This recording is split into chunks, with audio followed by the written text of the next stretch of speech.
The sound of shattering glass echoed through the trading post as Josephine Thorne watched her father's face contort with rage. His hand still raised from striking the counter, and she knew with sickening certainty that the man she had agreed to marry 3 months ago had somehow turned her entire family into strangers.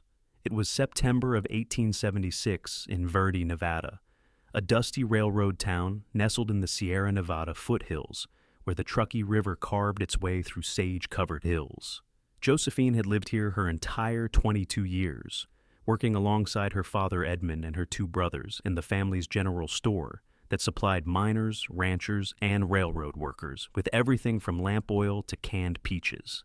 She had always been her father's pride, the daughter who could calculate inventory faster than most men could read, who knew every customer by name and their children's birthdays. But now Edmund Thorne looked at her as though she were a thief caught red-handed.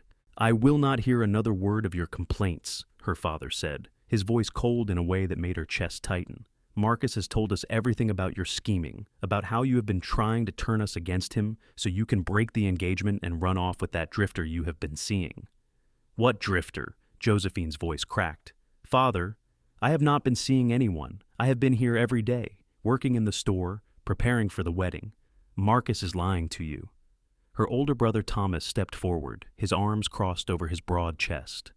At 28, he had always been her protector, the one who taught her to ride and shoot when their mother passed away from fever 10 years ago.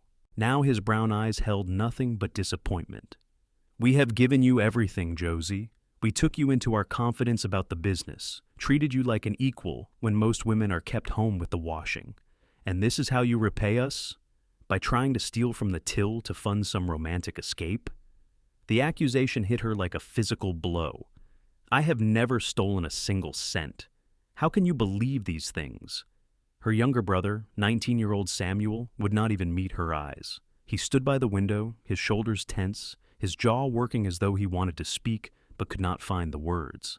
Marcus Bellamy appeared in the doorway then, his timing so perfect it could not have been coincidental. He was a handsome man of 31, with dark hair pomaded back from a high forehead, dressed in the fine suit of a successful businessman. He had arrived in Verde 6 months ago, claiming to be a railway investor looking for opportunities in the growing town. He had courted Josephine with flowers and pretty words, and she had been flattered by his attention, charmed by his stories of San Francisco and Denver. When he proposed after only 2 months, her father had been thrilled at the prospect of such a prosperous son-in-law. "Darling," Marcus said, his voice smooth as honey, "I heard raised voices. Is everything all right?" Edmund turned to him with an apologetic expression. "I am sorry you have to witness this, Marcus. We are simply trying to make Josephine understand that her behavior must change before the wedding." "Father, please," Josephine said, desperation creeping into her tone. "Whatever Marcus has told you, it is not true. I love this family. I would never betray you." Marcus stepped closer, reaching for her hand. His fingers were cold despite the September warmth. "Perhaps you do not even realize what you have been doing, my dear. The stress of the wedding preparations can affect a woman's mind. Why, just yesterday I saw you speaking with that cowboy outside the saloon, the one who has been working at the Patterson Ranch. You seemed quite intimate." Josephine jerked her hand away. "I exchanged 3 sentences with him about whether we had any saddle soap in stock. That is hardly intimate conversation. You see?" Marcus turned to her father with a sorrowful expression. "She becomes defensive at the slightest question. This is exactly the behavior I was trying to protect you from knowing about. I had hoped to handle it quietly, to help her through this difficult time, but the situation has grown worse." "What situation?" Josephine demanded. "There is no situation except the one you are inventing." Thomas shook his head. "Josie, Marcus showed us the letters, the ones you wrote to that man, making plans to leave town." Ice flooded through her veins. "What letters?" "I wrote no letters to anyone." "They were in your handwriting," Samuel finally spoke, his voice barely above a whisper. "I recognized it myself." Marcus must have forged them, Josephine realized with growing horror. He must have practiced copying her script, created false evidence to support his lies. But why? What could he possibly gain from turning her family against her? "I want to see these letters," she said firmly. "They have been destroyed," Marcus said quickly. "I thought it better not to keep such evidence of your indiscretion. For your own reputation's sake, my dear. How convenient, Josephine thought bitterly. And this cowboy I supposedly wrote to, does he have a name? I never learned it, Marcus said with a dismissive wave. Some drifter working cattle at the Patterson place. Dark-haired fellow, tall, wears a gray hat. I am sure he has already moved on, as such men do. Edmund Thorne rubbed his weathered face with both hands. Josephine, I do not want to believe these things about you. You are my daughter, and I love you. But the evidence is clear, and Marcus has been nothing but honest and understanding throughout this terrible situation. I think it would be best if you spent some time in reflection. You will stay in your room above the store until the wedding next month. Perhaps solitude will help you remember your duties to this family. You are confining me to my room? Josephine could barely comprehend what she was hearing. Like a prisoner? Like a daughter who needs guidance, Thomas said, though he looked uncomfortable with the arrangement. It is for your own good, Josie. She looked at each of their faces in turn, searching for any sign of doubt, any crack in the wall Marcus had built between them. But she found only certainty in her father's expression, disappointment in Thomas's, and painful confusion in Samuel's. Fine, she said quietly, knowing that arguing further would only make her seem more unstable in their eyes. I will go to my room, but this is not over. The truth will come out, and when it does, you will all owe me an apology. She turned and walked to the narrow staircase that led to the second floor, where she and Samuel had their small rooms. Behind her, she heard Marcus speaking in low, soothing tones to her father, no doubt reinforcing whatever poison he had been feeding them. In her room, barely larger than a closet with its narrow bed and small dresser, Josephine sat on the thin mattress and tried to think. The window overlooked the main street of Verdi, giving her a view of the railroad tracks, the saloon, and the handful of other businesses that made up the town's commercial center. The Patterson ranch where that cowboy worked was about 5 miles west, sprawling across good grazing land near the river. That cowboy. She tried to remember their brief conversation 3 days ago. He had been leading his horse down the street, a fine-looking bay with white stockings. He had tipped his gray hat politely and asked about saddle soap in a voice that held a trace of some accent she could not quite place. She had told him they had some in stock, and he had thanked her and moved on. The entire exchange had lasted perhaps 30 seconds, yet Marcus had somehow turned that innocent moment into evidence of an affair, had created an entire narrative of deception and betrayal from nothing. The skill required for such manipulation was chilling. A soft knock on her door made her look up. Samuel slipped inside, closing the door quietly behind him. "Samuel," she said, standing. "You have to believe me. I did not do any of those things Marcus claimed." Her younger brother looked torn, his boyish face troubled. "Those letters, Josie, they really did look like your handwriting, and Marcus has been so good to this family, helping father with the business accounts, bringing in new contacts with the railroad. Why would he lie?" "I do not know," Josephine admitted, "but I intend to find out. There must be something he wants, some reason for all of this." Samuel fidgeted with the doorknob. "Father says I am to bring you meals and make sure you do not leave. He has asked Marcus to stay in town until the wedding to help watch over things." Of course he had. Marcus was tightening his control, making sure she had no opportunity to investigate or defend herself. "Samuel, you have known me your entire life. Do you truly believe I would betray this family?" Her brother's eyes grew shiny with unshed tears. "I do not want to believe it, but the evidence can be faked," she finished. "Please, Samuel, if you have any doubt at all, any small part of you that questions what Marcus has said, then you must help me. At least talk to that cowboy, the one Marcus claimed I was involved with. Ask him if we ever had any contact beyond that one conversation about saddle soap." Samuel hesitated, then shook his head. "I cannot go against Father's wishes. I am sorry, Josie. I will bring you supper in an hour." He left before she could say anything else, and she heard the scrape of a bolt being driven home on the outside of the door. They had actually locked her in. Josephine went to the window and tested it. The sash moved easily, but the drop to the street below was at least 15 feet onto hard-packed dirt. Even if she survived the jump without breaking an ankle, where would she go? Her father controlled her modest savings, and she had no relatives within 200 miles. Marcus had isolated her perfectly. No, she realized, not perfectly.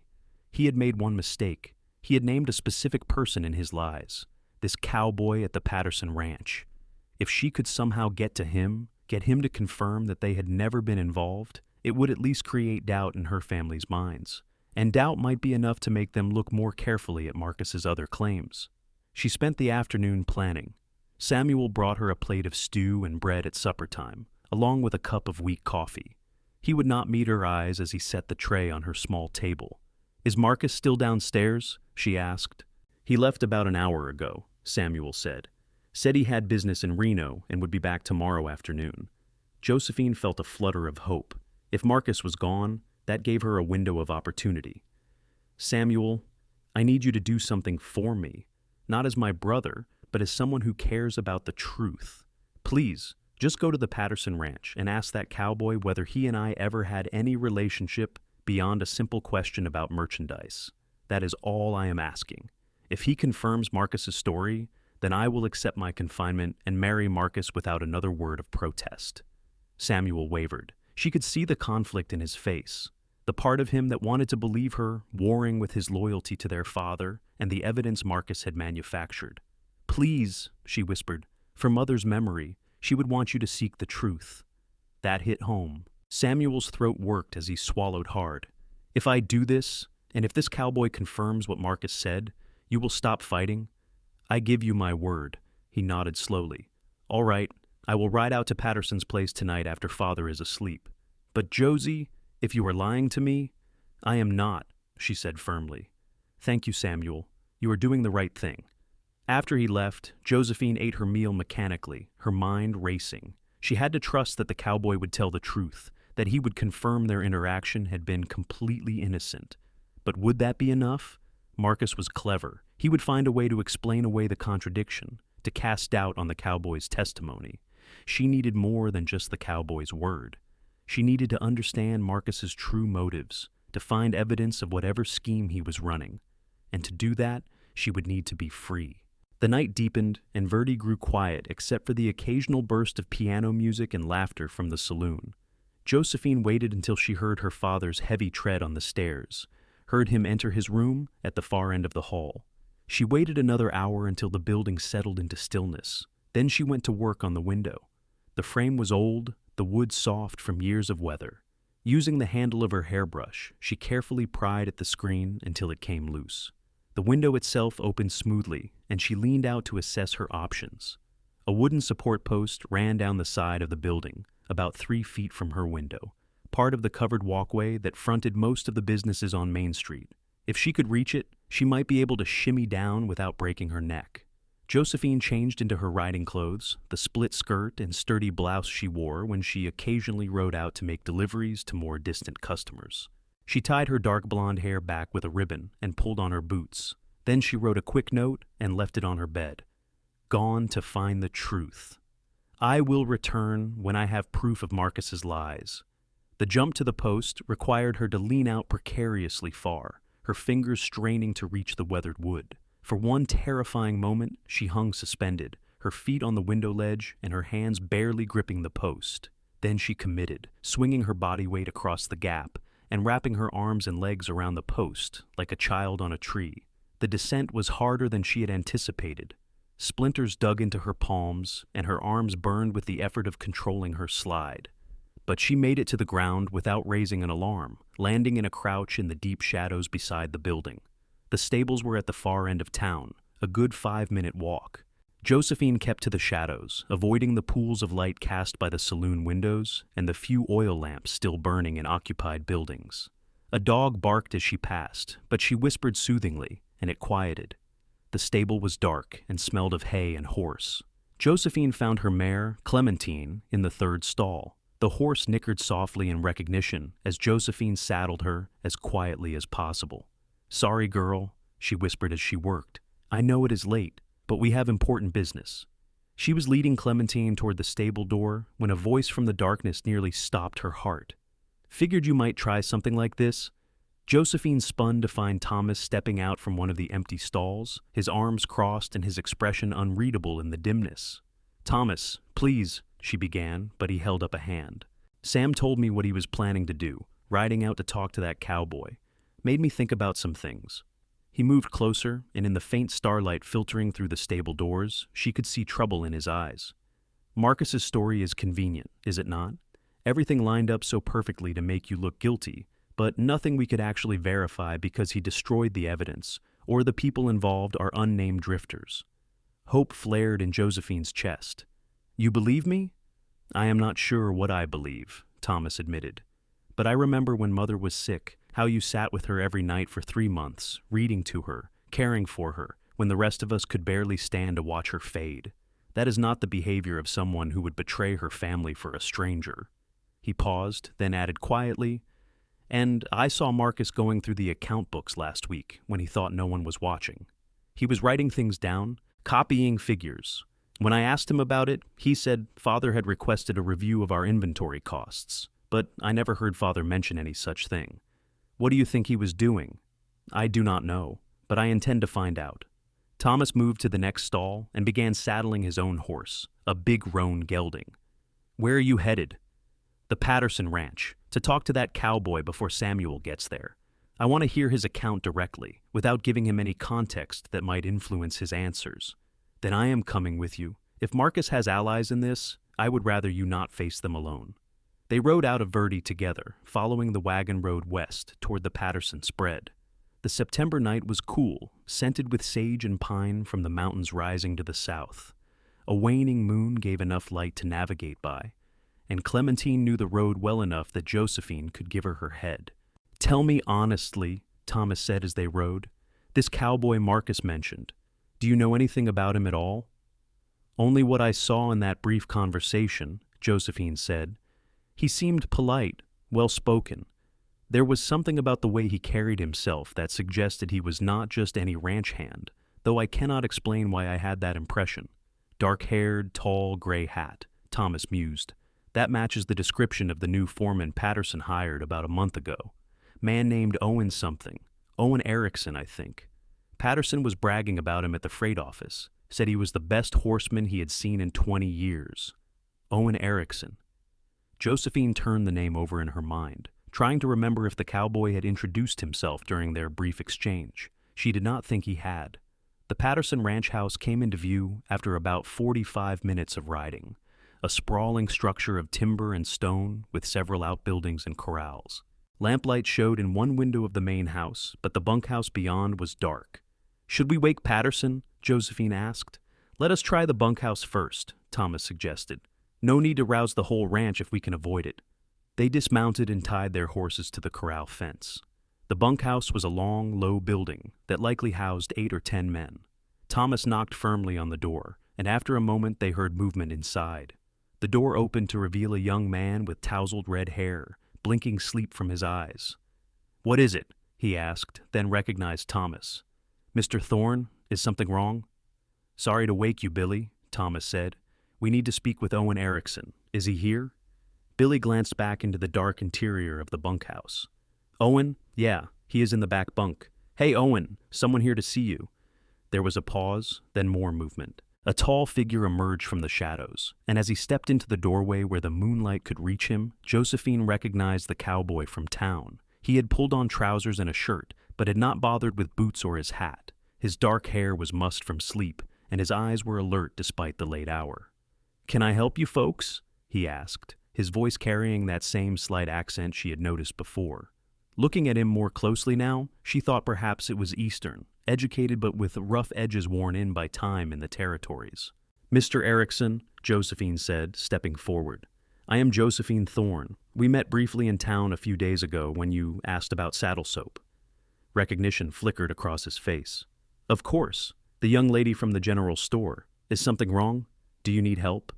I need you to tell me the truth about our interaction that day, Josephine said. Every detail you can remember. It is very important. Owen Erickson's brow furrowed in confusion, but he answered readily enough. We spoke for maybe 30 seconds. I asked if your store carried saddle soap. You said you did, and I thanked you and went on my way. That was the extent of it. Why? Did we make any other plans to meet, exchange any letters or messages? Thomas asked. No, sir, Owen said, looking more puzzled. I do not think I would have forgotten such a thing. Miss Thorne, what is this about? Josephine felt relief wash through her, even though she had known what his answer would be. Someone has been telling lies about me to my family, claiming that you and I have been conducting some sort of romantic relationship, that I wrote you letters planning to run away with you. Owen's expression shifted from confusion to anger. That is absolute nonsense. I have never received any letters from anyone in this town, let alone from a young lady I barely know. Who would make up such a story? My fiancé, Josephine said bitterly. Marcus Bellamy. He is a businessman who came to Verdi 6 months ago. Do you know him?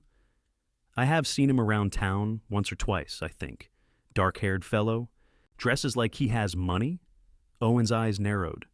He was at the freight office a few weeks back when I picked up a shipment for Mr. Patterson. I remember because he seemed very interested in what I was collecting, kept asking questions about the ranch's business. Thomas and Josephine exchanged glances. What kind of questions? Thomas asked. How many head of cattle we were running, what our market contracts looked like, whether we did business with the railroad directly or through middlemen. Owen leaned against the doorframe, his arms crossed. I did not answer him, told him he would have to speak with Mr. Patterson about such matters. He did not seem pleased. A picture was beginning to form in Josephine's mind, though the edges were still blurry. Thomas, what if Marcus's interest is not in me at all? What if marrying into our family is just a means to an end? Our business contacts, Thomas said slowly. Father has spent 20 years building relationships with every ranch, mine, and railroad office within 100 miles. We have exclusive supply contracts with half the operations in this county. And as your brother-in-law, Marcus would have access to all of that information, Josephine finished. He could use it to undercut your prices, steal your customers, even sell the information to your competitors. Owen Erickson listened to this exchange with growing understanding. This man is using you to get to your family's business, and when you did nothing to warrant suspicion, he invented a relationship between us to make you look untrustworthy. Exactly, Josephine said. But I still do not understand why he would risk exposure. Surely he knew I would deny it, that someone would eventually ask you about it. Not if he arranged for me to disappear before anyone could ask, Owen said grimly. In fact, I was planning to leave tomorrow. Mr. Patterson received a telegram this afternoon saying my father was gravely ill in St. Louis and I needed to come immediately. I was going to catch the morning train. The cold feeling returned to Josephine's stomach. Was the telegram legitimate? I assumed so at the time, but my father died 4 years ago in the war. Owen's jaw tightened. Someone wanted me gone before I could contradict their lies about us. Marcus? Thomas said. He knew Sam was going to come talk to you. He must have sent that telegram to make sure you were not here when he arrived. Then it is even more urgent that we expose him, Josephine said. Owen, would you be willing to come back to town with us and tell my father and Samuel what you just told us? Owen nodded without hesitation. Give me 5 minutes to get properly dressed and saddle my horse. Billy, tell Mr. Patterson where I have gone if he asks. The red-haired young man nodded eagerly. Yes, sir. And Owen? Good luck to you, Miss Thorne. A man who would lie like that does not deserve a good woman's hand. While Owen prepared to leave, Thomas walked Josephine a short distance from the bunkhouse. Josie, even with Owen's testimony, Father may not believe us. Marcus has been very convincing, and people see what they want to see. I know, Josephine said, but it is a start, and if we can get Father to question even one of Marcus's claims, the rest of his house of lies might come tumbling down. There is another consideration, Thomas said carefully. If Marcus realizes we are onto him, if he thinks his scheme is unraveling, he may become dangerous. Men who commit this level of deception do not usually accept defeat gracefully. Josephine had already thought of that, and the possibility frightened her. But she was not going to let fear stop her from clearing her name and protecting her family. Then, we will have to be careful. Owen emerged from the bunkhouse dressed in his work clothes with his gray hat settled on his head and a gun belt buckled around his waist. In the moonlight, Josephine got a better look at him. He had strong features, a square jaw, and eyes that looked dark in the dimness, but might be blue or gray in daylight. There was a quiet competence about him, a steadiness that reminded her of her father in his younger days. Ready when you are, he said, leading his bay horse with the white stockings toward them. They mounted and rode back toward Verdi at a quick pace. Dawn was still a few hours away, but Josephine wanted to reach town before Marcus returned from Reno.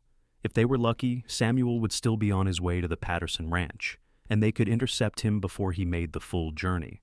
"Tell me about this Marcus Bellamy," Owen said as they rode, "beyond the obvious fact that he is a liar and a schemer." "He presented himself as a railway investor," Josephine said he was looking for opportunities in growing towns along the Central Pacific line. "He courted me very properly, always with my father present, always respectful. I thought he was a good man." "Did he ever mention where he came from before Verdi?" "San Francisco originally," he said, though he claimed to have business interests in Sacramento and Denver as well. Josephine tried to remember other details. He wore an expensive pocket watch, gold with some kind of engraving on the back, and he always had ready cash, never used bank drafts or credit like most businessmen. Owen was silent for a moment, then said, "I met a man like that once, back in Kansas. He was running a scheme where he would court the daughters of successful merchants, gain access to their business records, and then sell the information to their competitors. When one town got suspicious, he would move on to the next. Made quite a good living at it before someone shot him. You think Marcus is doing the same thing?" "It fits the pattern," Owen said, "and it explains why he was so interested in the Patterson Ranch's business. He was probably gathering information to sell, or planning to use it to set up his own competing operation once he had full access to your family's network." They reached the outskirts of Verdi as the eastern sky began to show the first gray hints of approaching dawn. The town was still dark and quiet, but Josephine could see lamplight in a few windows as early risers began their days. "We should check if Samuel has left yet," Thomas said. "If he is still at home, we can save ourselves some trouble." They rode to the general store and dismounted quietly. The front door was locked, but Thomas had a key. They slipped inside, and Thomas went upstairs to check Samuel's room, while Josephine and Owen waited in the darkened store. "I am sorry you were pulled into this," Josephine said quietly. "You have done nothing to deserve being made part of Marcus's schemes." Owen's teeth flashed white in the dimness as he offered a small smile. "I have been involved in stranger situations, Miss Thorne, and I would rather know the truth than ride off to St. Louis chasing a phantom illness." Thomas returned, shaking his head. "Sam's bed has not been slept in, and his horse is gone from the stable. He must have left hours ago." "Then he will find the bunkhouse empty and return here," Josephine reasoned. "We should wait for him, and we should wake Father so we can all discuss this together."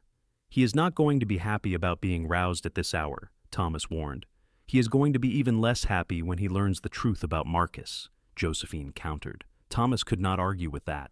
He lit a lamp and headed upstairs again, this time to his father's room. Josephine heard the rumble of voices, her father's annoyed at first, then sharp with alarm. He appeared at the top of the stairs a moment later, in his nightshirt and trousers, his graying hair standing on end. "Josephine, what is the meaning of this? How did you get out of your room?" Then he spotted Owen standing in the shadows. "And who is this?" "This is Owen Erickson, father," Josephine said calmly. "The foreman from the Patterson Ranch. The man Marcus claimed I was having an illicit relationship with. I thought you might like to hear from him directly about the extent of our interaction." Edmund Thorne came down the stairs slowly, his expression wary. "Mr. Erickson, this is highly irregular." "I apologize for the hour, sir," Owen said respectfully, "but your daughter's reputation is at stake, and I could not in good conscience allow lies to stand unchallenged."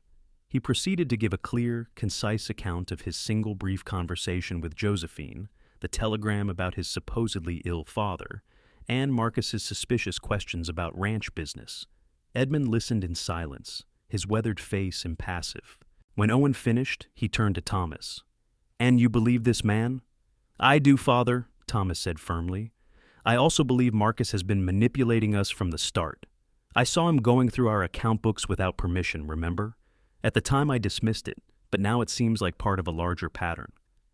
The front door of the store opened and Samuel entered, dusty from the road and looking exhausted. He stopped short when he saw the gathering.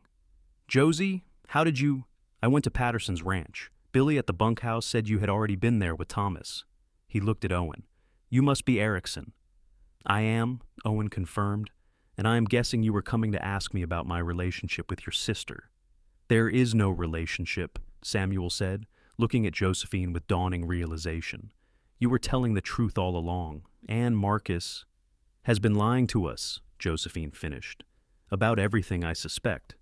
Edmund Thorne sank into one of the chairs near the store's cold stove, his face suddenly looking old and tired. I was so certain. The evidence seemed so clear, and Marcus was so convincing. That is what men like him do, Father, Thomas said gently. They find people's weaknesses and exploit them. He knew you wanted to see Josie well married and settled. He knew you trusted him because he helped with the business. He used all of that against us. But why? Edmund asked. What could he possibly gain? Access to our business information, Josephine said. Our contracts, our customer relationships, everything you have built over 20 years. He could sell it to our competitors or use it to start his own operation and undercut us. Samuel moved to stand beside his sister, his young face troubled. I am sorry, Josie. I should have trusted you. I should have questioned the evidence instead of just accepting it. She squeezed his shoulder. You are questioning it now. That is what matters. The question is what we do about Marcus, Thomas said. He will be back from Reno this afternoon expecting everything to be proceeding according to his plan. When he finds out Owen is still here and that we know the truth, he may run, or he may try something desperate. We need proof of his schemes, Edmund said, his voice hardening. Something concrete that we can take to the sheriff. Right now, it is our word against his, and a smooth talker like Marcus could wriggle out of accusations. Owen had been silent during this exchange, but now he spoke up. If Marcus went to the trouble of copying your business records, he must be keeping those copies somewhere. His hotel room, perhaps. The Truckee Hotel on 2nd Street, Josephine said. He has a room on the top floor. We cannot just break into his room, Edmund protested. Why not? Thomas asked. He broke into our trust, our family. I think we are entitled to look for evidence. I could do it, Owen offered. I have no connection to your family officially. If I am caught, I can claim I was looking for proof that Marcus sent that false telegram about my father. It would not implicate any of you. Josephine felt a surge of gratitude toward this man, who barely knew her, but was willing to risk himself on her behalf. That is very generous, Mr. Erickson, but we cannot ask you to take such a risk. You did not ask, Owen pointed out. I offered, and call me Owen, please. I think we are past formalities at this point. Owen then, Josephine said, meeting his eyes. In the lamplight she could see they were indeed blue, a clear pale blue like a winter sky. Thank you. The hotel clerk will be on duty, Samuel pointed out. How will you get to the top floor without being seen? There is a back staircase for servants, Josephine said. It comes up near the end of the hall where Marcus's room is located. If you can get into the building through the back entrance, you might be able to reach his room unnoticed. Edmund stood up, decision made. Thomas, you go with him. 2 sets of eyes are better than 1. And if there is trouble, Mr. Erickson should not face it alone. Owen corrected with a slight smile. If we are going to break into a hotel room together, we might as well be on a first-name basis. Thomas nodded. Owen, it is. Let us go before the town wakes up and makes this impossible. The 2 men left through the back door of the store, and Josephine watched them disappear into the pre-dawn darkness. She felt restless, anxious, wanting to be part of the action rather than waiting helplessly. Josephine, her father said quietly, I owe you an apology, a profound one. I should have trusted you, should have questioned Marcus more carefully. Instead, I let myself be deceived by a smooth tongue and manufactured evidence. You believed what seemed like clear proof, Josephine said, though the hurt of his mistrust was still fresh. Marcus knew exactly how to manipulate the situation. That is no excuse, Edmund insisted. You are my daughter. I have known you for 22 years. I should have given you the benefit of the doubt, should have investigated more thoroughly before condemning you. He paused, then added, Your mother would be ashamed of me. Josephine went to him and took his weathered hand. Mother would understand that you are human, that you made a mistake. What matters is that you are willing to see the truth now. Samuel had been watching from the window, but now he turned. Father, if Marcus really was after our business information, what will he do once he realizes we know? Will he try to use what he has already learned? Possibly, Edmund said. Though without the full picture, without access to our current operations and future plans, the information has limited value. Most of our advantage comes from relationships built over years, not just data on a page. Still, we should warn our major partners, Josephine said. The Patterson Ranch, the Morning Star Mine, the railroad office. Let them know that someone may approach them with insider information about our business and that they should not trust it. Edmund nodded. Good thinking. We will start sending telegrams as soon as the office opens. They waited in tense silence as the sky outside gradually brightened from gray to pink to gold. Verdi began to stir, the sounds of early morning commerce drifting through the walls. Still, Thomas and Owen did not return. They should have been back by now, Samuel said nervously. What if something went wrong? Give them time, Edmund counseled, though Josephine could see worry in his eyes as well. Finally, after what felt like hours but was probably only 45 minutes, the back door opened and Thomas and Owen slipped inside. Thomas was carrying a leather satchel, and both men looked grim.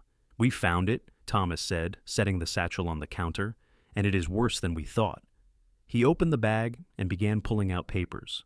There were pages and pages of notes in Marcus's neat handwriting, copied details from the Thorne family's account books, lists of their suppliers and customers with prices and contract terms, even personal information about Edmund's habits and preferences. But there was more. He has been doing this in multiple towns, Owen said, holding up another sheaf of papers. Look, notes from businesses in Reno, Carson City, Virginia City.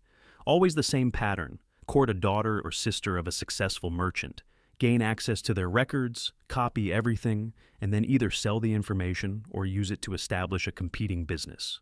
And look at this, Thomas said, unfolding a telegram. It is from someone in Sacramento, asking when Marcus will have the Thorne family records ready to deliver. They are offering $2,000 for the complete set. $2,000. Josephine felt sick. That was what her father's 20 years of work, her family's reputation and relationships, were worth to these schemers. There is more, Owen said quietly, pulling out one final document. A marriage certificate, already filled out and witnessed, with only the bride's signature missing. Dated for tomorrow, not next month, as you had planned. Tomorrow? Josephine took the paper with shaking hands. But the wedding is not for another 3 weeks. I suspect Marcus was planning to convince you to elope, Thomas said, or forge your signature, marry you in some rush ceremony, and then claim legal right to all the family business information as your husband. Once he had everything he needed, he would probably disappear, leaving you married to a fraud and us with our business in ruins. Edmund's face had gone dark red with fury. That scheming, conniving snake. I welcomed him into my home, into my family. We need to take this to Sheriff Morrison immediately, Samuel said. This is fraud, conspiracy, maybe even theft. Agreed, Edmund said. Thomas, you and Samuel go rouse the sheriff and show him everything. Owen, I am in your debt for your help in this matter. I am glad I could help, sir, Owen said. But if it is all the same to you, I would like to stay and see this through. Marcus tried to frame me as part of his scheme. I want to see him answer for it. And I want you here, Josephine said impulsively, then felt heat rise to her cheeks at how forward that sounded. That is, you deserve to see justice done since you were dragged into this situation. Owen's eyes met hers, and she saw warmth there, and something else she could not quite name. Then I will stay. Thomas and Samuel left for the sheriff's office while Edmund set about opening the store for the day's business. He insisted everything appear normal, so as not to alert Marcus that anything had changed. Josephine helped with the morning routine, sweeping the floors and arranging displays, all while her mind raced ahead to the confrontation to come. Owen made himself useful as well, helping Edmund move some heavy crates and restock the upper shelves. Josephine found herself watching him as he worked, noticing the easy strength in his movements, the careful way he handled the merchandise. He caught her looking once and smiled, a real smile that reached his eyes and made something flutter in her chest. Sheriff Morrison arrived within the hour, accompanied by Thomas and Samuel and his deputy, a young man named Carter. Morrison was in his 50s, a former cavalry officer who had settled in Verdi after his service ended. He was fair-minded but not particularly imaginative, and Josephine had always thought him better suited to breaking up saloon fights than solving complex crimes. "Let me see this evidence," Morrison said gruffly, and Edmund spread the contents of the satchel across the store counter. The sheriff studied each document carefully, his expression growing darker with each page. "This is damnably clever work. How did you say you came by this?" There was an awkward pause. "We found it in Marcus's hotel room," Edmund admitted. Without a warrant, without his permission? Morrison shook his head. That could be a problem in court. A clever lawyer might get it thrown out as improperly obtained. Then we will catch him in the act, Owen said. Marcus does not know we have discovered his scheme. When he returns from Reno today, let him proceed as planned. He will incriminate himself with his own words and actions. Morrison considered this. That could work. We would need witnesses, though. Multiple people who could testify to what they saw and heard. We will all be witnesses, Thomas said. The whole family, and Owen here, and you, Sheriff. Where would this confrontation take place? Morrison asked. Here, in the store, Edmund said. Marcus will come here expecting everything to be as it was when he left. We will be waiting for him. What if he becomes violent? Samuel asked. What if he has a weapon? We will be prepared, Morrison said. I will have Deputy Carter stationed in the back room, out of sight, but close enough to intervene if needed. The rest of you should be armed as well, just in case. The plan was set.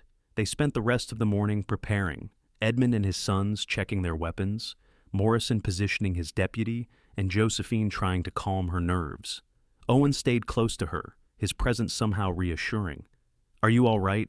He asked during a quiet moment when the others were occupied. I am nervous, Josephine admitted. I have never confronted anyone like this before, someone who has lied so extensively, who has hurt my family so deliberately. You do not have to confront him, Owen said gently. Let your father and the sheriff handle it. No, Josephine said firmly. He used me, made me the centerpiece of his scheme. I will not hide in the back room while others fight my battles. Owen nodded, respect clear in his expression. You are braver than you think, Josephine, and stronger. Not many people would have escaped their locked room and ridden through the night to clear their name. I had good motivation, she said, then more quietly, and I seem to have found unexpected allies. Is that what I am? Owen asked, his voice equally soft. An ally? Josephine met his eyes and saw the question there, the tentative hope. Something had formed between them over the course of this long night and morning, some connection that went beyond the circumstances that had brought them together. I hope you might be more than that, she said, if you are interested. A slow smile spread across Owen's face. I am very interested, Miss Thorne. Josephine, she corrected. I think we are past formalities, remember? Josephine, he repeated, and the way he said her name, soft and sincere, made her heart beat faster. Their moment was interrupted by Thomas calling from the front window. Rider coming in from the east. It could be Marcus. Everyone took their positions. Edmund stood behind the main counter as he normally would. Thomas and Samuel made themselves busy with stock in the aisles. Morrison seated himself at the small table near the stove, where customers sometimes waited, pretending to read a newspaper. Owen stepped into the shadows near the back hallway, out of immediate sight, but able to see and hear everything. And Josephine stood near her father, chin raised, ready to face the man who had tried to destroy her. The door opened, and Marcus Bellamy stepped inside, impeccably dressed as always, his dark hair gleaming with pomade. He smiled when he saw Josephine standing free instead of confined to her room. Darling, he said smoothly, I am glad to see you were feeling better. Your father told me yesterday that you were quite distraught, but you look well today. I am very well, Josephine said coolly, and my eyes have been opened to a great many things. Something flickered across Marcus's face, some calculation or reassessment, but his smile never wavered. I am glad to hear it. Edmund, I hope we can discuss the final arrangements for the wedding. I have been thinking that perhaps we should move the date up. There is really no reason to wait, is there? Actually, there are several reasons to wait, Edmund said, his voice hard. The primary one being that the wedding is not going to happen. Marcus's smile faded. I beg your pardon? The engagement is ended, Josephine said. I will not be marrying you, Marcus. Not tomorrow, not next month, not ever. I see, Marcus said slowly, his eyes narrowing. May I ask what brought about this sudden change of heart? It is not a change of heart, Edmund said. It is a recognition of your true character. We know about your schemes, Marcus. We know you have been copying our business records, selling information to our competitors. We know about the false stories you told regarding Josephine and Mr. Erickson. At the mention of Owen's name, Marcus's head snapped around, spotting Owen emerging from the shadows. His face went pale, then flushed with anger. You were supposed to be on a train to St. Louis. My father has been dead for 4 years, Owen said calmly. That telegram was a fake, meant to get me out of town before I could contradict your lies. It did not work. Marcus's composure was cracking, his hands clenching into fists at his sides. You have no proof of any wrongdoing. These are merely accusations. We have plenty of proof, Thomas said, stepping forward with the leather satchel. We have your notes, your copied records, telegrams arranging the sale of our business information. We have the forged marriage certificate. We have everything, Marcus. For a long moment, Marcus stood frozen, his mind clearly racing through his options. Then his hand moved toward his coat, and Morrison was on his feet in an instant, his own pistol drawn. I would not do that if I were you, Bellamy, the sheriff said. Deputy Carter also has a gun trained on you from the back room. You are outnumbered and outmaneuvered. Marcus's hand stilled. When he withdrew it from his coat, it was empty. This is a misunderstanding, he tried. I can explain everything. Save your explanations for the judge, Morrison said. Marcus Bellamy, I am arresting you for fraud, conspiracy to commit theft, and falsifying official documents. Carter, get the shackles. The deputy emerged from the back room and secured Marcus's wrists with iron cuffs. As he was led toward the door, Marcus turned back to Josephine one last time. You could have been set for life, he said bitterly. I would have made you wealthy, given you things your father never could. Instead, you will end up with nothing, married to some dirt-poor cowboy, or dying an old maid in this backwater town. I would rather have nothing but my integrity than all the wealth in the world built on lies, Josephine said. And this town, this family, they are worth more than you could ever understand. Morrison pushed Marcus through the door, and they watched through the window as he was marched down the street toward the jail. A small crowd had gathered, drawn by the unusual sight of the well-dressed businessman in shackles. By evening, the whole town would know the story. When they were gone, Josephine felt her knees go weak with relief. Owen was there instantly, his hand on her elbow, steadying her. Easy, he said gently. It is over now. Is it? Samuel asked. What about the people Marcus was planning to sell our information to? What if they come after us? Without Marcus to provide updated information and ongoing access, what he already copied is of limited value, Edmund said. And we will send warnings to all our partners and customers to be wary of anyone offering insider information about our business. We may lose a few contracts to competitors, but the core of what we have built is based on relationships and trust, not just data. Those cannot be stolen or copied. We should probably change our locks and review our security procedures as well, Thomas added. Make sure no one else can gain access to sensitive documents. Over the following hours, the family set about repairing the damage Marcus had done, sending telegrams, securing their records, and reassuring concerned customers and partners. Owen helped where he could, but mostly he stayed near Josephine, and she found herself grateful for his steady presence. As afternoon faded toward evening and the store finally closed for the day, Edmund invited Owen to join them for supper. It is the least we can do after all your help, he said, and I suspect there are matters to discuss. They ate a simple meal of stew and fresh bread in the family's living quarters above the store, and for the first time in days, Josephine felt the weight lifting from her shoulders. The conversation was easy, even occasionally humorous, as they recounted the events of the past 24 hours. I still cannot believe he forged an entire marriage certificate, Samuel said, shaking his head. The man had audacity, I will give him that. Audacity and complete lack of conscience, Thomas added. He would have ruined us without a second thought. The important thing is that we caught him before he could do lasting damage, Edmund said. Then he turned to Owen. Mr. Erickson, Owen, I owe you a debt of gratitude. You risked yourself for a family you barely know, simply because it was the right thing to do.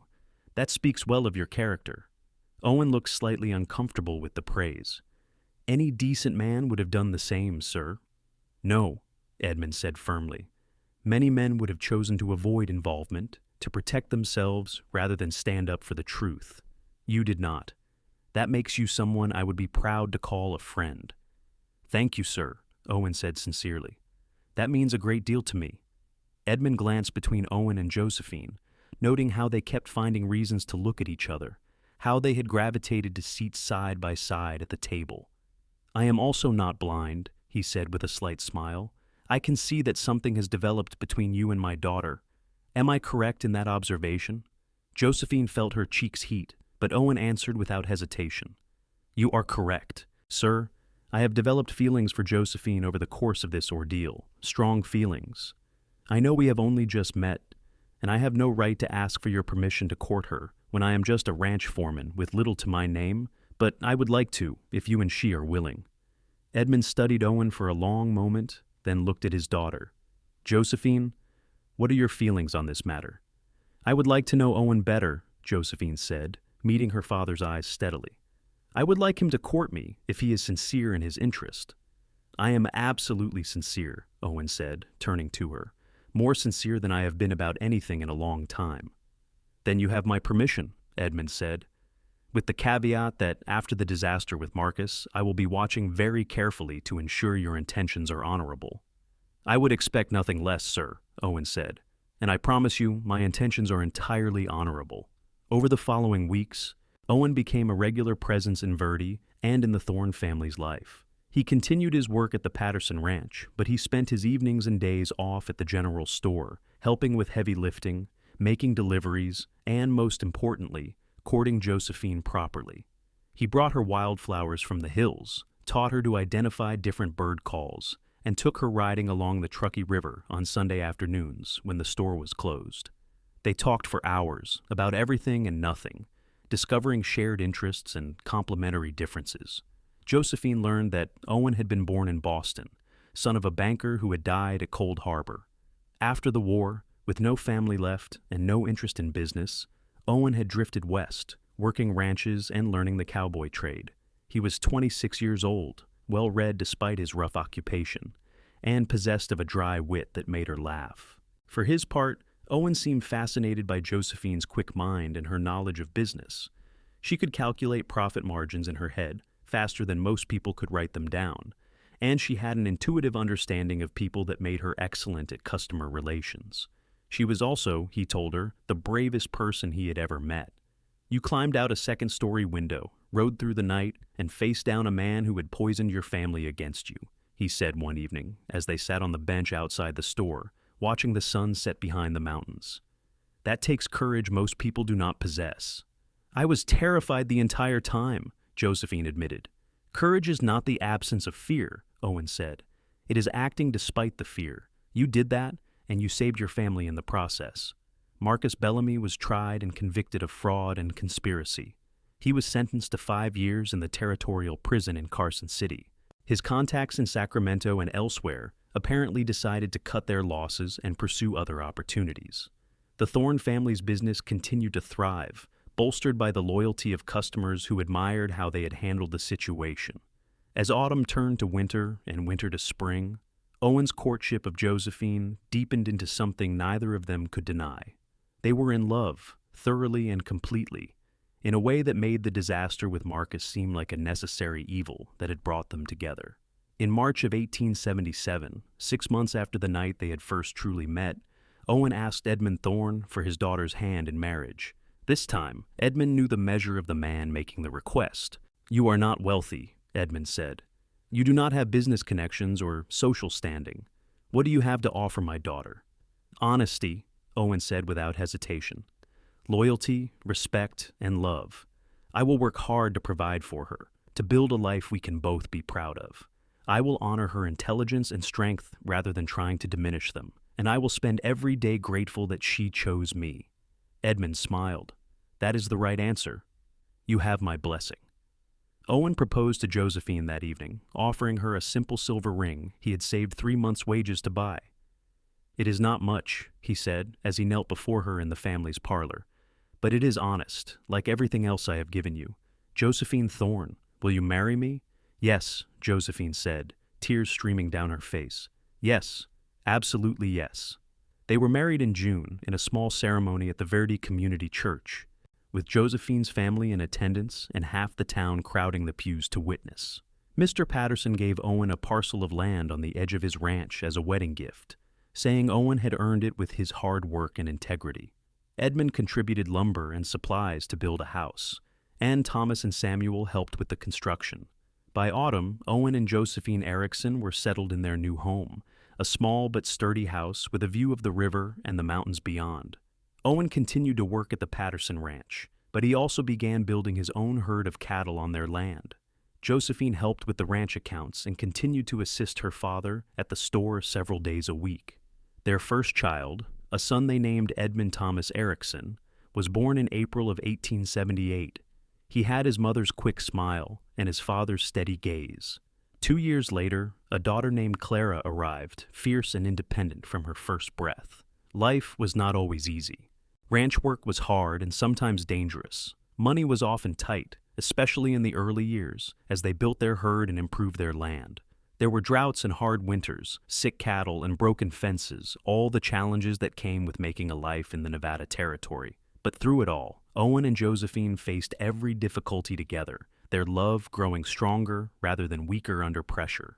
They built something real and lasting, a partnership based on trust and respect and genuine affection. The Thorne family business continued to prosper under Edmund's leadership, and later, when Edmund retired in 1885, under Thomas's management. Samuel eventually opened his own freight company, and the Thorne name became synonymous with fair dealing and reliability throughout the region. As for Marcus Bellamy, he disappeared from their lives after his release from prison. Rumor had it he tried his schemes in Oregon, but was run out of town by a merchant whose daughter he attempted to court. Eventually, the rumors stopped, and Marcus became just an unpleasant memory, a cautionary tale the family sometimes told about the importance of trust and verification. On their 10th wedding anniversary, Owen and Josephine sat on the porch of their home, watching their children play in the yard while the sun set behind the mountains. Their herd had grown to over 200 head, and they had expanded their house twice to accommodate their growing family.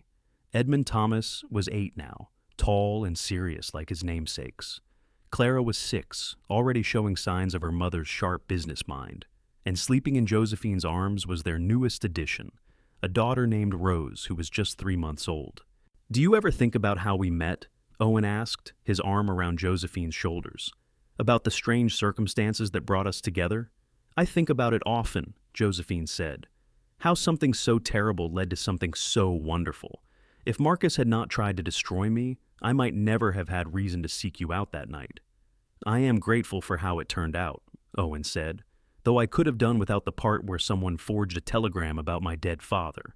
Josephine laughed softly. "Yes, that was particularly cruel, but it did prompt you to help us, which led to everything that followed."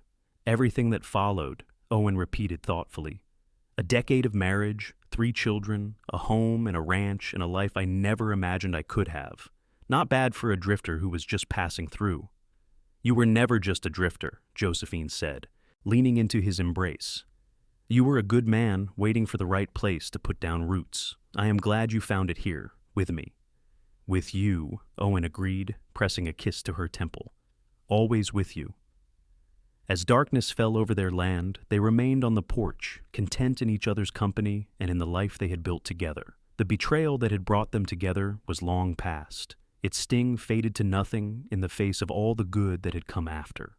In the house behind them, Edmund Thomas called out that he was hungry, and Clara insisted she could help make supper, even though she was too small to reach the stove properly. Josephine handed baby Rose to Owen and stood, smoothing her skirt. "Come on," she said with a smile. "Our family is waiting." Owen followed her inside, their daughter tucked safely in his arms, ready to face whatever came next as they always did.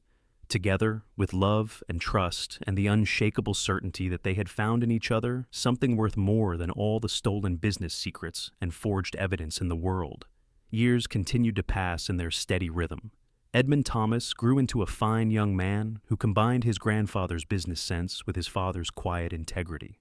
At 18, he began managing the ranch's cattle sales, negotiating prices with buyers from San Francisco and Sacramento that impressed even his grandfather Thorne. Clara proved to be a force of nature, equally comfortable riding fence lines and keeping account books, and by 15 she was already helping her mother manage the complex logistics of running both a household and a ranch operation. Young Rose, growing up in a household full of love and laughter, showed signs of inheriting her mother's courage and her father's steadiness. In 1890, when Edmund Thorne passed away peacefully in his sleep at the age of 72, the funeral drew people from 3 counties. Josephine delivered the eulogy, speaking of a man who had made mistakes but had the courage to admit them, who had valued truth over pride, and who had welcomed a stranger into his family when that stranger proved worthy of his daughter's love. "My father taught me that integrity is not about being perfect," Josephine said to the crowded church. "It is about acknowledging your mistakes and working to make them right. When he was deceived, he had the strength to admit it. When he was wrong about me, he apologized and changed. That is the legacy he leaves us. Not perfection, but honest effort and genuine love." Owen stood beside her, his hand in hers, their children gathered around them. In the pews sat not just family, but dozens of people whose lives Edmund had touched through fair business dealings, generous credit in hard times, and simple kindness. After the service, as they stood beside Edmund's grave in the Verde Cemetery, Thomas Thorne approached Owen and Josephine. He was 50 now, his hair going gray at the temples, but still strong and capable. "Father left you both something," Thomas said, handing Owen an envelope. "He wanted me to give it to you today." Owen opened the envelope to find a deed. The property was a prime piece of land adjoining their ranch, 160 acres of good grazing country with access to the river. Edmund had quietly purchased it years ago and held it in trust, leaving it to them in his will. "He said you had earned it," Thomas explained. "He said that when he first met you, he judged you as having little to offer, but you proved him wrong by building something honest and good. He wanted you to have the land to continue that building." Josephine wept, and Owen held her close. "Your father was a good man," he said to Thomas. "I am honored to have known him." The additional land allowed them to expand their operations significantly. By 1895, the Erickson Ranch was one of the most successful in the region, known for quality cattle and honest dealings. They employed 6 regular hands and twice that during busy seasons, providing good wages and fair treatment that made positions on their ranch highly sought after.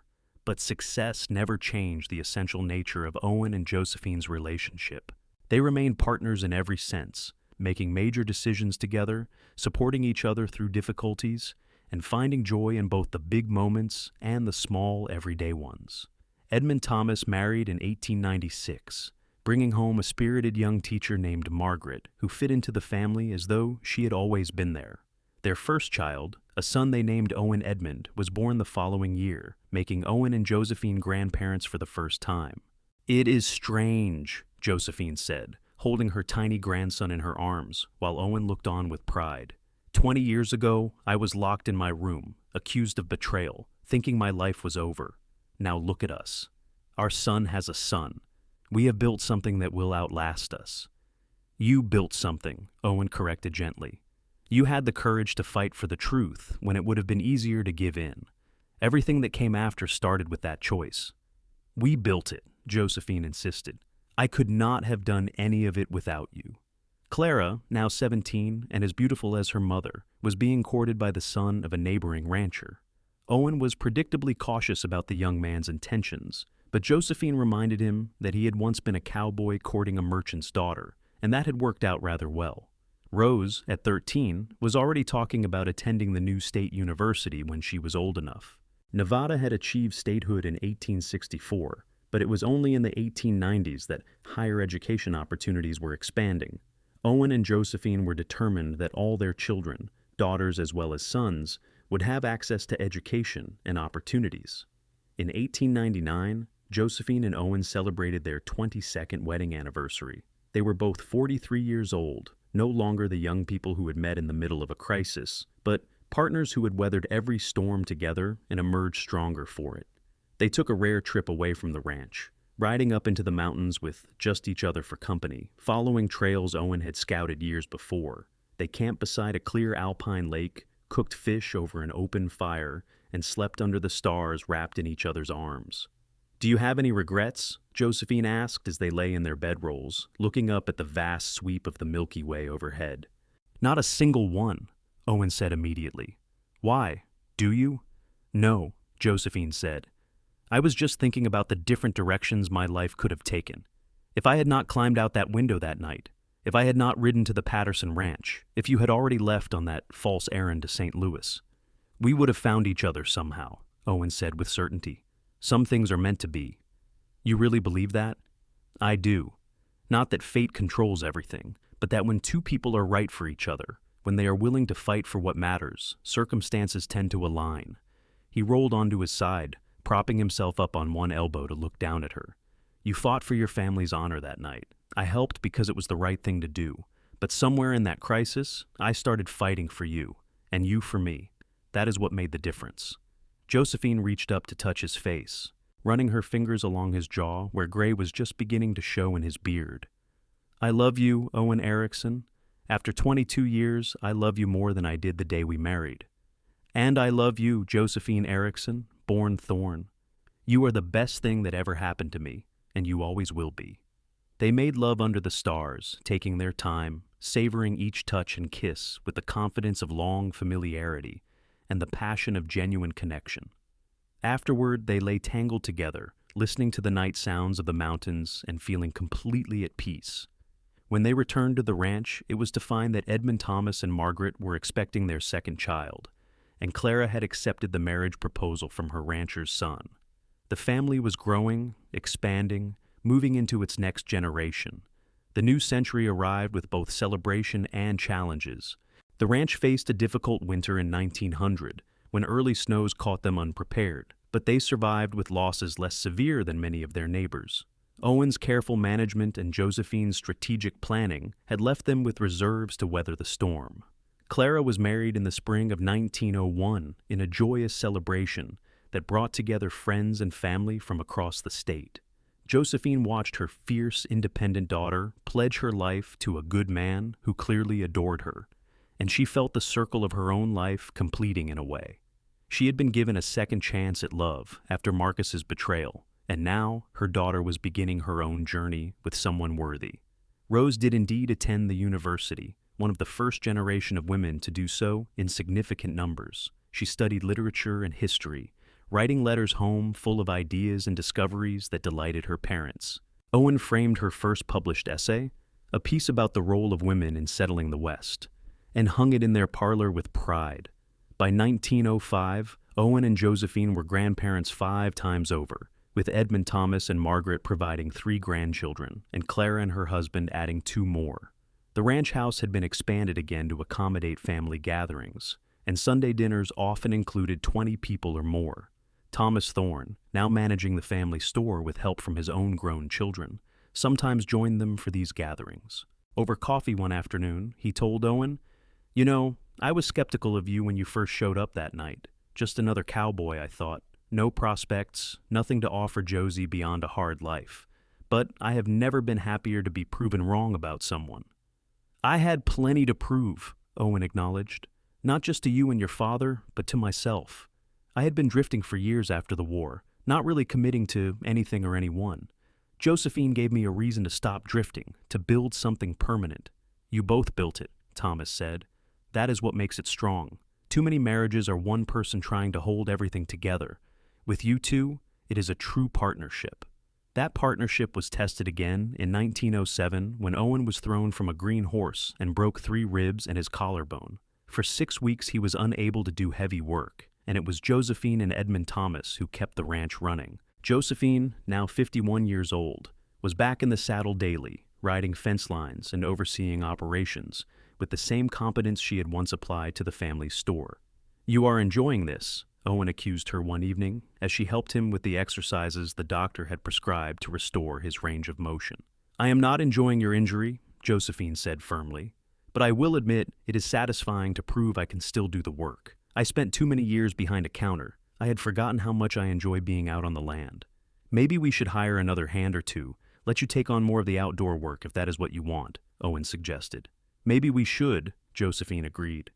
"We are not getting any younger, Owen. It might be time to think about transitioning more responsibility to Edmund Thomas, letting ourselves enjoy the years we have left." It was a sobering conversation, but a necessary one. They were both in their 50s now, still healthy and active, but no longer young. The work that had come easily at 30 required more effort at 50. Over the following years, they gradually shifted more of the ranch management to Edmund Thomas, who proved himself more than capable. By 1910, Owen and Josephine were able to step back from daily operations while still remaining involved in major decisions. This new phase of their life brought unexpected pleasures. They traveled, visiting Rose at the university, and then, after her graduation, accompanying her on a trip to San Francisco. They spent more time with their grandchildren, passing on skills and stories. Owen taught his grandsons to ride and rope, while Josephine taught her granddaughters to read account books and negotiate contracts. Both skills are equally important, she told them. Do not let anyone tell you that business is not for women, or that ranch work is not for men. Competence matters, not arbitrary rules about what each gender should do. In 1915, Owen and Josephine celebrated their 38th wedding anniversary. They were both 59 years old, with silver threading through their hair and lines around their eyes from years of sun and laughter. They held the celebration at the ranch, surrounded by 3 generations of family. Samuel Thorne, now 62, and still running his successful freight business, proposed a toast. To Owen and Josephine, he said, raising his glass, who taught all of us that the greatest achievements come not from wealth or status, but from integrity, courage, and love, who showed us that when you build on a foundation of truth, what you create can last for generations. Hear, hear, came the chorus from around the table. Later, when the guests had departed and the house had settled into quiet, Owen and Josephine walked out to the porch where they had spent so many evenings together. The view was much the same as it had been when they first built the house, the river winding through the valley, the mountains rising beyond, the vast Nevada sky filled with stars. Do you remember what you told me that night at the lake? Josephine asked, taking Owen's hand. About how some things are meant to be. I remember, Owen said. I think you were right, Josephine continued. Not that our lives were predetermined, but that we found each other when we both needed finding.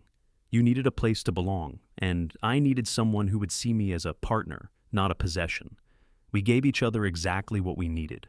And we continue to give it, Owen added, every day, in 100 small ways. They stood together in comfortable silence, 2 people who had built a life on honesty and mutual respect, who had weathered betrayal and vindication, challenge and triumph, and who had emerged from it all with their love intact and stronger than ever. As the stars wheeled overhead and the night deepened around them, Owen pulled Josephine close and kissed her forehead. Thank you, he said simply. For what? Josephine asked. For climbing out that window, Owen said. For fighting for the truth, for choosing me, for 38 years of everything. Josephine smiled against his chest, her arms tight around his waist. Thank you for being worth choosing, for proving my family wrong about having nothing to offer, for building this life with me. They stayed on the porch until the chill drove them inside, then climbed the stairs to their bedroom, hand in hand, ready to face whatever years remained to them the same way they had faced everything else, together, in love, and grateful for every moment. The ranch continued to thrive under Edmund Thomas's management. The family continued to grow as grandchildren married and had children of their own, and the name Erickson became as respected in Nevada as Thorne had been before it. All of it built on the foundation that Owen and Josephine had established that night in 1876, when a locked room and a false accusation had brought 2 people together who were meant to change each other's lives forever. And if visitors to the ranch asked about the framed telegram on the parlor wall, the one announcing a non-existent family emergency, Owen and Josephine would smile and tell the story of how a lie meant to separate them had instead brought them together, and how the truth they fought for had given them everything worth having.